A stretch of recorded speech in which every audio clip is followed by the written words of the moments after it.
పిఠాపురం శ్రీపాద శ్రీవల్లభ మహాసంస్థానం పాలకవర్గాన్ని వైశ్యులకే కేటాయిస్తామని ఎన్నికల ముందు తనంతట తానుగా ఇచ్చిన హామీ ప్రకారం తమకు కేటాయించాలని, కనీసం పాలకవర్గంలో సభ్యులుగానైనా ఉంచాలని రాష్ట్ర ఉప ముఖ్యమంత్రి పిఠాపురం ఎమ్మెల్యే కొణిదెల పవన్ కళ్యాణ్ను శ్రీపాద శ్రీవల్లభ ఫౌండర్స్ సేవా ట్రస్ట్ లీగ్ అడ్వైజర్, ప్రముఖ న్యాయవాది కుసుమంచి వీర్రాజు, మేనేజింగ్ ట్రస్టీ పైండ శ్రీరామూర్తి సభ్యులు విజ్ఞప్తి చేశారు. పిఠాపురం పట్టణంలోని కుసుమంచి వీర్రాజు నివాసంలో ట్రస్ట్ సభ్యులు కలిసి ఏర్పాటు చేసిన మీడియా సమావేశంలో వారు మాట్లాడుతూ శ్రీపాద వల్లభ మహాసంస్థానం దేవాదాయ శాఖ అధీనంలోకి వెళ్లకముందు ఉన్న వైభవాన్ని తిరిగి తీసుకొచ్చేందుకు, భక్తులకు మెరుగైన సేవలు అందించేందుకు తమ ట్రస్ట్ పనిచేస్తుందన్నారు.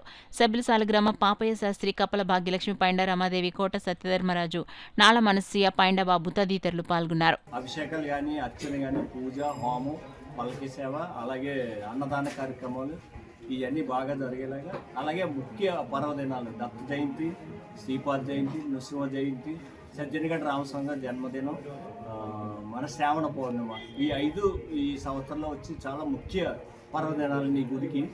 ఆ 5 పర్వదినాలు కూడా ఎక్కడెక్కడి నుంచో కర్ణాటక, బెంగళూరు నుంచి, హైదరాబాద్ నుంచి, ఇతర ప్రాంతాల నుంచి వస్తున్నారు. వాళ్ళందరికీ ఇంకా పూర్తి మెరుగు అయిన సేవలు అందించి అభివృద్ధి పదంలో చేయాలని, దానికి మేము సహకారం అందించాలని చెప్పేసి ఈ ట్రస్ట్ ఏర్పడడం జరిగింది. ఫైనల్గా ఏంటంటే ఇప్పుడు 7వ తారీఖున గవర్నమెంట్ నోటిఫికేషన్ ఇష్యూ చేయని ట్రస్ట్ బోర్డు నియామకానికి 27తో ముగిసిందండి. మా ట్రస్ట్ ఈలో కూడా కొంతమంది మెంబర్లు ఈ ట్రస్ట్కి అర్హత ఉన్నది నామినేట్ చేయమని పెట్టారు.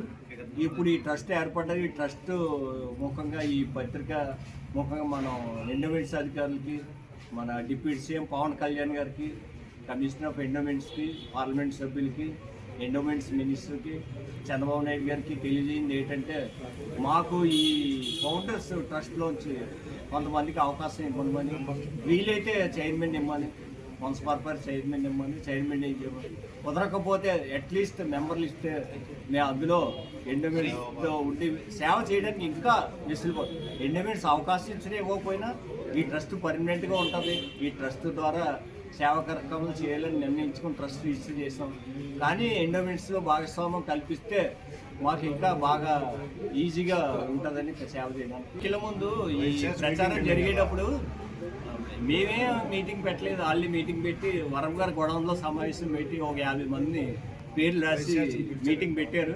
ఆ మీటింగ్లో పవన్ కళ్యాణ్ గారు ఆయన చెప్పిన విషయాలన్నా ఫైనల్గా ఆయన చెప్పింది ఏంటంటే, ఈ సంస్థానం వైశ్యులు నిర్మించారని నాకు తెలుసు, నా దృష్టికి వచ్చింది. నేను కూడా చరిత్ర చదివాను. ఇది వైశ్యులకి మీకు మళ్ళీ భాగస్వామ్యం చేసి మీకు అప్ చెప్తాను అన్నారు. మేమేమనుకున్నామంటే అప్ చెప్పడం అంటే జీవో ఉంది, ఆ జీవో క్యాన్సిల్ చేసి మాకు అప్ చెప్తారేమో అని భ్రమపడ్డాము.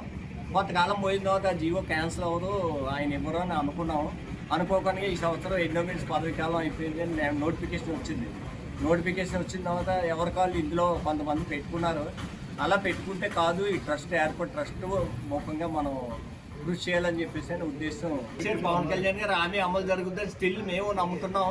కానీ మధ్యలో ఏంటంటే పవన్ కళ్యాణ్ గారు పవన్ కళ్యాణ్ గారు ఎమ్మెల్యే అయిందో డిప్యూటీ సీఎం హోదాలో ఉన్నారు కాబట్టి ఆయన ఇక్కడికి వచ్చి ప్రజలు కళ్ళ కుదరట్లేదు కాబట్టి ఇక్కడ మేనేజ్మెంట్ వేరే వాళ్ళకి అప్పచెప్పడం జరిగింది. అది కూడా పిఠాపురం కాకుండా ద్వారపూడి వాస్తవాలకి ఇన్ఛార్జ్ కింద అప్పచెప్పారు.